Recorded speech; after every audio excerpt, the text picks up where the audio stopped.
Whether it's through a jump scare or a twist ending, horror is a genre that tends to trade on the element of surprise. Everyone remembers leaping out of their chair the first time the dog jumped through the window in Resident Evil, or the first time they were grabbed by Lisa in PT.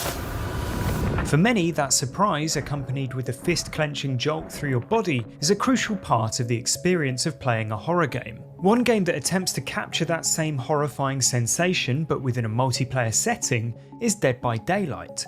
As a game where a player could end up playing thousands of matches over the course of hundreds of hours of playtime, maintaining that feeling of surprise seems like a challenge. So how does Behaviour Interactive hope to keep Dead by Daylight scary years after release? According to Dave Richard, the game's creative director, Dead by Daylight harnesses something you won't find in most other horror titles: real human nature. It's all about real human doing real human stuff, and so it's absolutely unpredictable. When it comes to the pantheon of horror games, Dead by Daylight is pretty unique. In the last 6 years, it's attracted over 50 million players and expanded into a pop culture horror sandbox, complete with dozens of characters from iconic horror franchises. Since the game's launch in 2016, Dave Richard has been in charge of corralling these elements into a cohesive whole. My job is to make sure the team has great content to work with, that they're motivated, that they're inspired, and so I oversee pretty much all of the new content that we're adding to Dead by Daylight. If you haven't played it, the horror genre might seem like an unnatural fit for this kind of live service multiplayer title, but Dead by Daylight's gameplay is closer to something like hide and seek than a traditionally crafted horror experience. That might sound like a criticism, but even though we tend to think of them as children's games, games like hide and seek are well understood examples of recreational fear, the phenomenon of rehearsing our anxiety responses through play. We've designed the game around hide and seek, and for us a lot of the great moments came from a survivor hiding in a bush because he hears the heartbeat of, the killer. And because the killer is in first person, he's going to have issues finding that survivor, or he doesn't even know that it's there. And there's going to be a close call where the killer just passed by. And these are great moments of fear for the survivor. But of course, Dead by Daylight is not necessarily played like that. It's more played as like a tag game. It's really more about chases. It's frantic. And so it's more about stress and fear of getting caught than the actual stealth approach to it. When we play games like Dead by Daylight, we're activating ancient biological mechanisms to help us escape danger. The stakes may be virtual, but the psychological and physiological effects you feel when you're being chased or hiding are very real, and have even been shown to provide long-lasting benefits for emotional regulation. Why not check out our previous episode of MindGames all about that subject? However, this free-form tag style of gameplay means that unlike most horror games, there are no big set-piece horror scares in Dead by Daylight. To use the earlier example, there are no signature dog-through-window moments that every player shares.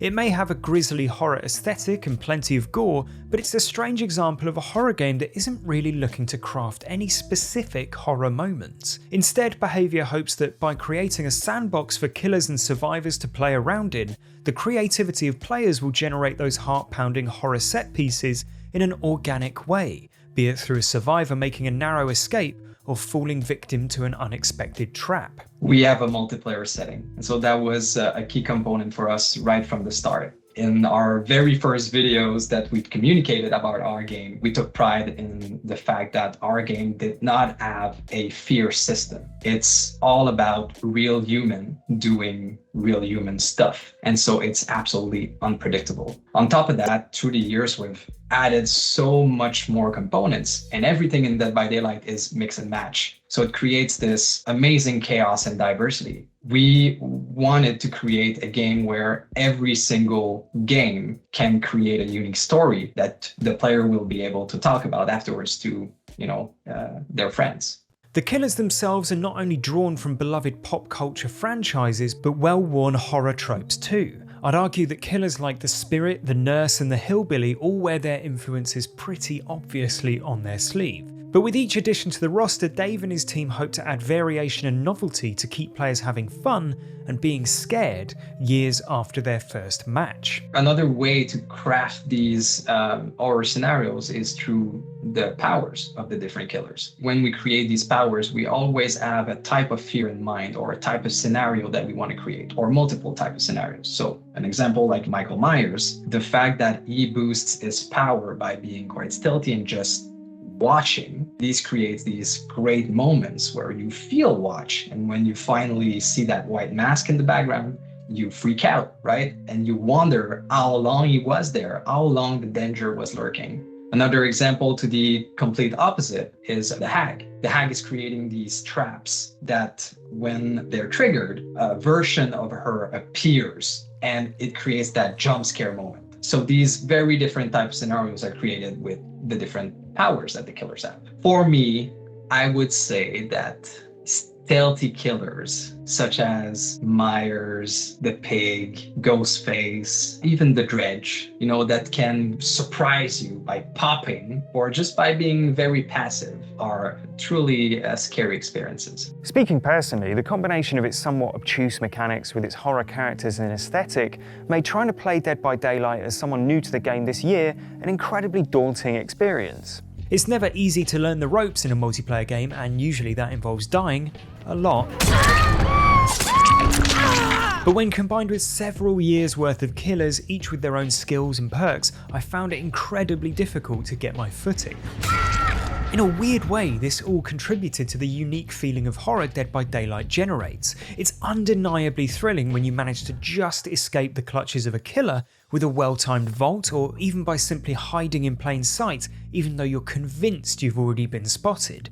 This player-on-player battle of nerves is what makes Dead by Daylight unique, even if I'm really, really bad at it.